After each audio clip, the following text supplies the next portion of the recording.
Hi நைட்டுக்கு என்ன சமைக்கலான்னு யோசிக்கும்போது பருப்பு சாப்பாடு வைக்கலான்னு வச்சோம். சரி அதுக்கு முட்டை நல்லா இருக்குமே சொல்லிட்டு முட்டை ஆம்லேட் போடலான்னு ஃபஸ்ட்டு ஒரு 2 வெங்காயம் வெட்டினோம். அப்புறம் ஹஸ்பண்ட் சொன்னாங்க இல்லை முட்டை பொரிச்சுக்கலாம் அப்படின்னாங்க. அப்போ எனக்கு டைம் இல்லை, பாப்பாவுக்கு சாப்பாடு விடணுன்னொன்னே சரி நானே பொரிச்சிட்றேன்னொன்னே நான் டக்கு டக்குன்னு எல்லாமே கட் பண்ணி கொடுத்தேன். இந்த புது கத்தி பார்த்தோன்னே எனக்கு ரொம்ப சந்தோஷம். சரி அதிலே கட் பண்ணி கொடுத்துட்டேன். கொடுத்துட்டு எல்லாம் எடுத்து வச்சு கொடுத்துட்டு போகிறேன். நல்லா தான் போயிட்டு இருந்தது. அதுக்குள்ளே முட்டை மட்டும் நீ உடச்சி ஊற்றி கொடுன்னாங்க. சரி சொல்லிட்டு முட்டையெல்லாம் உடச்சி ஊற்றி கொடுத்துட்டு நான் போயிட்டேன். நான் பருப்பு சாப்பாடு நான் ஃபஸ்ட்டு ரெடி பண்ணிட்டேன்.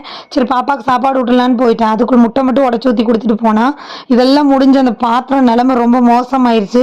முட்டை சாப்பிட நல்லா தான் இருந்துச்சு, ஆனால் பாத்திரம் ரொம்பவுமே மோசமாயிருச்சு. அவ்வளோ பயங்கரமாக சமைச்சிருக்காங்க. அப்புறம் சாப்பிட போயிட்டோம்.